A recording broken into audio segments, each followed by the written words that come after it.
Welcome to Cafe DC. I'm Faiz Rahman. Our guest today is the Deputy Special Representative for Afghanistan and Pakistan, Mr. Jonathan Carpenter. Thank you, sir, for taking your time out from your very busy schedule, I know, and actually coming to VOA Studios to be on this show. Thanks. It's an honor. So you recently actually came back from the region. So I just wanted to know your assessment of the situation on the ground. A lot of things are happening. The Ghani government is about to complete its 1 year. The Taliban talks, Afghanistan, Pakistan, and then again India being part of that equation. So what's your assessment, the overall assessment of the region, where it's going? I know it's a very open-ended, question, but let's start with that. It is, and first of all, thank you very much for having me. I'm very glad to be here.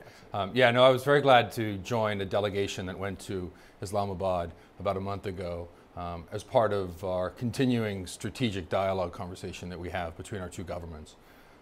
This was sort of a mid-year review that we do on our full security cooperation with the government of Pakistan, and we had a series of very good conversations with Pakistani defense officials to go over the whole range of the relationship, and an opportunity to discuss Pakistani concerns and where we might be able to help.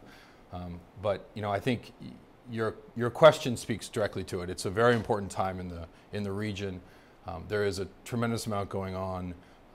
Obviously, the developments in the Afghanistan-Pakistan relationship over the past year, we think, have been fundamentally important and have allowed for a number of significant improvements, and we commend both governments for the steps they've taken to this point.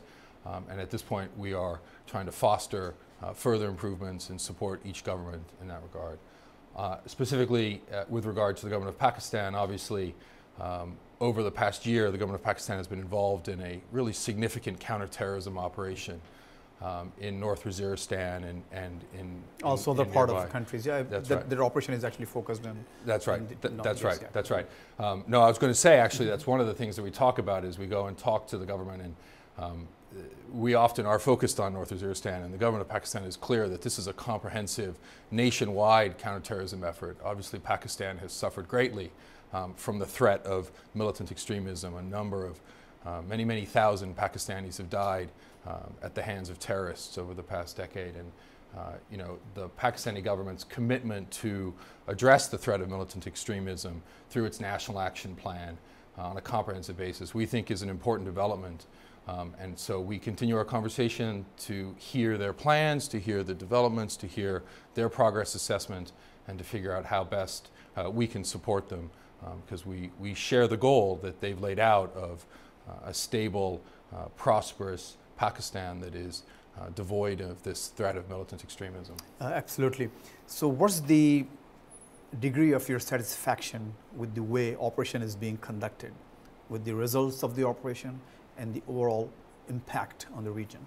Well, look, clearly what the Pakistani military has done in North Waziristan, in Khyber Agency, and now has been reported in the press in the Shawal Valley is fundamentally important. I mean, this was a part of Pakistani territory that was effectively outside of government control and which was being used by militants and terrorists to target Pakistani civilians, Pakistani security personnel, Afghans, our own forces personnel, our coalition partners.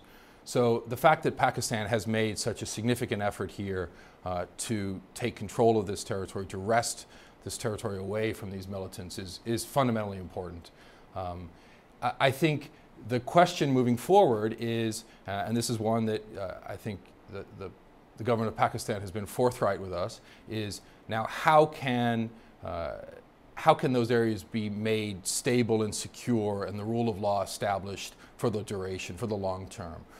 That's the ultimate test of these operations' success, is their durability and the ability for the government of Pakistan to provide the necessary services, security, health, education, a vibrant economy, to enable these cities and these areas to be prosperous, stable places for Pakistani citizens to live and go to school and work.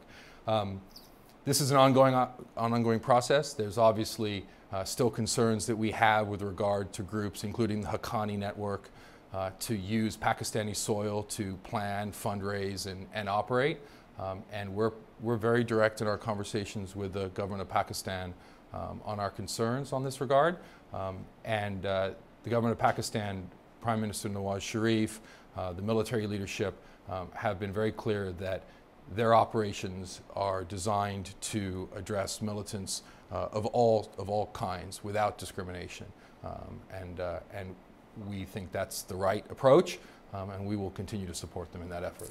And having said that, now the Coalition Support Fund, which was being held actually by the Pentagon, I know the State Department did not have a position on it, but is there any movement? Yes, after their operation and the new activities in the Shawal area. Yeah. Now, do you see any movement on that front here in Washington? Is there that's been helpful, so to speak? Yeah. Well, look, we think coalition support funds have been an incredibly valuable tool for American foreign policy and to support American interests. I mean, let's remember that they were designed to support efforts in the region to support the ongoing operations in Afghanistan. Pakistan's efforts on the border area, Pakistan's efforts to address the threat of militant extremism along the border area, is a critical part of that, and we think that's fundamental. The fact is that Coalition Support Fund reimbursements continue this year, this fiscal year. They're ongoing. The issue that you refer to is that there is a legislative requirement for a certification before a certain amount of those funds can be dispersed to the government of Pakistan. Secretary, yeah. Mm-hmm. And that has to be done by the Secretary of Defense, and he has not made that decision yet. And that, as is natural between two partners, that's been part of our conversation with the government of Pakistan about what would be required, we think, in order for the Secretary of Defense to be able to make that determination.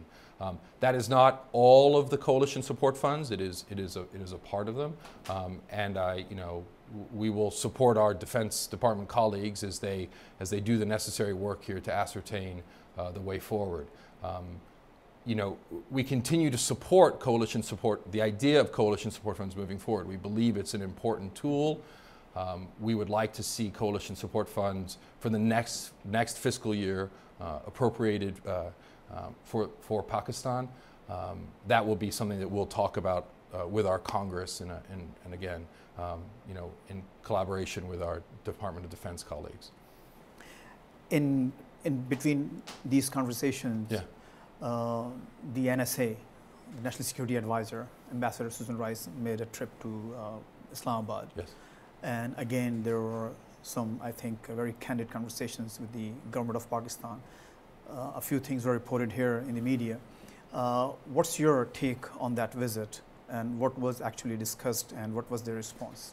Well, you'll understand that I would privilege the conversations of the National Security Advisor. It's not good for my own career to offer those up. Doesn't hurt in asking though. But let me say this. This was obviously a very important visit. One of the things that happened in this visit, as you know, is that the National Security Advisor extended an invitation to Prime Minister Sharif to come to Washington to see the President. And we very much in October, and we very much look forward to that visit. We think that's an important opportunity to move this conversation forward between our two governments and to build on the Prime Minister's visit in 2013 when he was here. So this is an important moment. We think that was very valuable. Look, I think this is what you would expect of us, right? These are candid, forthright conversations. Where there are areas of disagreement, we will discuss them privately and air them. Where there are areas where we can move forward and address issues of mutual concern, we will do so. And we have a good track record on that, I think, over the past few years in our relationship. The strategic dialogue, and it's now 6 working groups, have built a strong record, I think, of cooperation across economic and energy, health, education, security, counterterrorism. There's a lot that's taken place that's very positive, that's very much in American and Pakistani interests. And I think that's what we hope to build on. And as I said, where there are areas of disagreement or where there are areas where we think there are additional actions that each side could take, we will continue to address those. Of course, one of those areas was Afghanistan, the Right. violence in Afghanistan. And when she went, some terrible things had happened just before her visit. Even though her official statement didn't mention those events, those attacks in Afghanistan, but the media, quoting some unnamed officials in the administration, did bring those up. Mm-hmm. So do you think, is it okay for the administration to still hold Pakistan responsible for the things that still are happening in Afghanistan, even though we know that they are busy conducting this operation, a massive operation in the FATA area? Well, I want to be very clear about, I'd take a little issue with your question there. I mean, we as the United States government hold Pakistan responsible for its actions within its borders, with its actions to bring the rule of law, to bring stability, to address the threat of militant extremism within Pakistan. That's what we ask of the government of Pakistan. Look, there clearly is a violent insurgency in Afghanistan. We believe that elements of that insurgency are on both sides of the border. The two governments themselves, the Afghan and Pakistani governments, have together spoken. It was, I think, a visit in May of the Prime Minister and the Chief of Army Staff to Kabul, when with President Ghani there was a public commitment that safe havens on both sides of the border would be addressed. That's the way forward. That's what you know, each of those two sovereign nations need to address the threats that are on their side of the respective border, and to tackle those challenges forthrightly, and then transparently with each other. And that's what we see. You know, you asked about, when you opened, you talked about the year that's passed, effectively the almost a year anniversary of the inauguration of the Government of National Unity. And you know, the Government of National Unity in Afghanistan has been a remarkable achievement and deserves great credit for what it has achieved over the past year. And one of those signature achievements is a new conversation with the government of Pakistan. And again, as I said, in our own relationship, that doesn't mean agreement on all issues, or there will be areas of disagreement. There will be issues that need to be addressed. But we believe that the conversations that take place between civilian officials, between military officials, we believe that's the way forward to a productive relationship, and again, to addressing this insurgency which does exist on both sides of the border and which poses a threat to the stability and security of the entire region. So the NSA's visit to the region, do you think would that facilitate or enhance the prospects of renewed dialogue between the two nations? Did it help? Of course. Because we haven't seen any major movement right after some terrible attacks in Afghanistan. The president of Afghanistan made some comments, actually accused Pakistan very directly. And then Pakistan also responded that, no, of course they weren't responsible. So did it help? Yeah, well, I think so. I think, first of all, I believe that any diplomatic conversation helps. I believe that's the way forward here. And you know, since that visit, there's been a meeting of senior officials in Kabul. This is related to the ongoing process going back to Tokyo and London of providing development assistance from donors, and the Pakistanis had a senior delegation there. They met with the Afghans, and I think that did move the conversation forward in an important way. There are, as I say, you know, one of the fundamental differences now from a year ago is that there are a range of conversations taking place, and not all of them are public, and I don't mean to imply that any of them are secret. I just mean that they're not publicized, right? But there are conversations taking place that enable these two governments to address issues of concern on the border, on economic issues, trade and transit, and I think that's valuable, and that's how these issues will be addressed. You asked about the talks. Look, we believe and have been very clear, going back to Secretary Clinton, that the end of the conflict in Afghanistan, the resolution of the conflict in Afghanistan, requires a political settlement. the standards for that political settlement, the standards on the insurgency are demanding.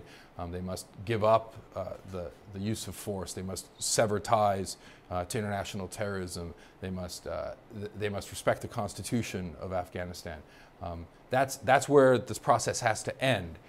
But there are many steps in this process, to get to that point. The process that Pakistan facilitated over a course of the summer, we think was valuable.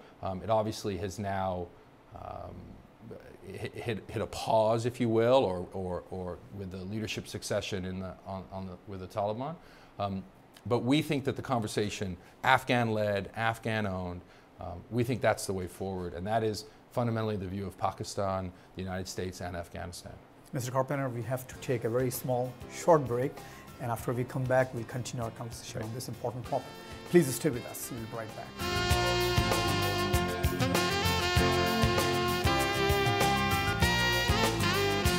There's, I think, a misperception that the drawdown somehow equals or translates into a lessening of U.S. interest in Afghanistan, and that's simply not the case.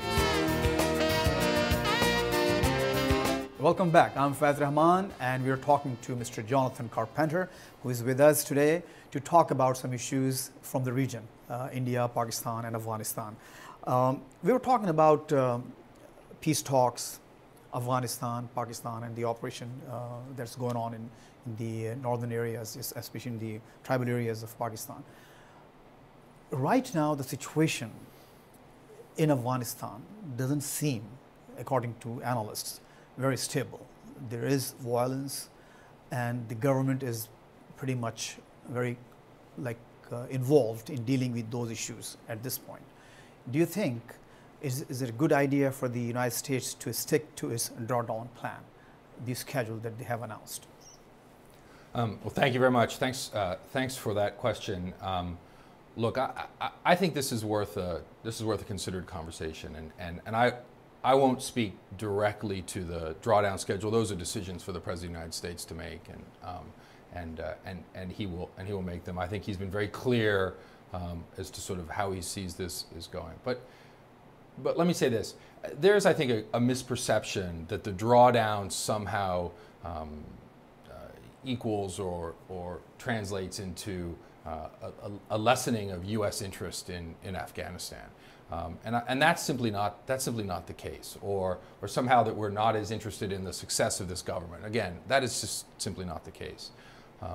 We have, first of all, much of the drawdown is, from a military perspective, has happened, right? And it's happened over the course of a number of years. The Afghan security forces are in charge across the country. They are leading the fight. They are doing so with, at this point, very limited assistance from the United States in terms of direct combat support. We continue, though, to have a robust train, advise, and assist mission, and that's going to continue even past the drawdown. So I think people equate a drawdown to somehow a lessening of U.S. assistance in some way, and I don't see that. The President and others have been very clear that through the Strategic Partnership Agreement and then the Bilateral Security Agreement, that the United States has an interest in seeing the government of Afghanistan succeed, and that we are prepared to continue to do our part with our coalition partners to make that possible.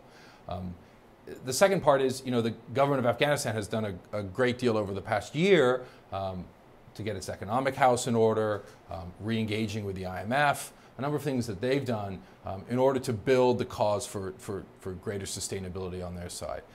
They are going to continue, as I said, to require assistance, particularly on the security front, but also on the civilian front. But in Chicago, in Tokyo, in London, and at Cardiff, Wales, in these series of international engagements, the international community has repeatedly said it's prepared to support Afghanistan, and I think that will continue to be the case. Very good. The reports of Daesh being in Afghanistan, the ISIS, does it make you worried? Well, I think are those reports credible? Well, I think the reports are credible. I wouldn't want to speculate on exactly how how viable Daesh is as sort of an operational element in either Afghanistan or Pakistan. Clearly there is violence, too much violence in Afghanistan. There is continued fighting, and some elements under the Daesh flag have taken up arms as part of that. We should be concerned. We should be vigilant. All of our partners in the region are concerned and are vigilant on this. But this is part and parcel of what we were talking about earlier, which is you have to address the root causes of extremism. You have to address extremism broadly. You have to provide people opportunities to choose a different path from extremism. They have to provide them education. You have to provide them opportunities, as I said.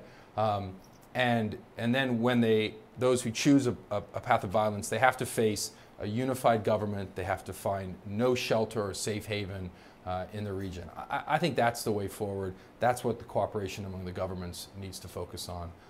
And we will be partners to them in this effort to the best of our ability. Well, that's a nice segue to my next question. You talk about other programs like education. We talk so much about security issues. Let's talk about some other programs Please. that the United States has been very heavily involved. And those are some of the programs that the public should know in Pakistan as well as in Afghanistan and in other areas. For example, the investment in health, education, and other very human development issues in Pakistan. Being the deputy SRAP, what's your perspective? What's been the response from Pakistan especially? We have seen programs with the media, lots of journalists, young journalists, young students that are coming here visiting universities and media organizations.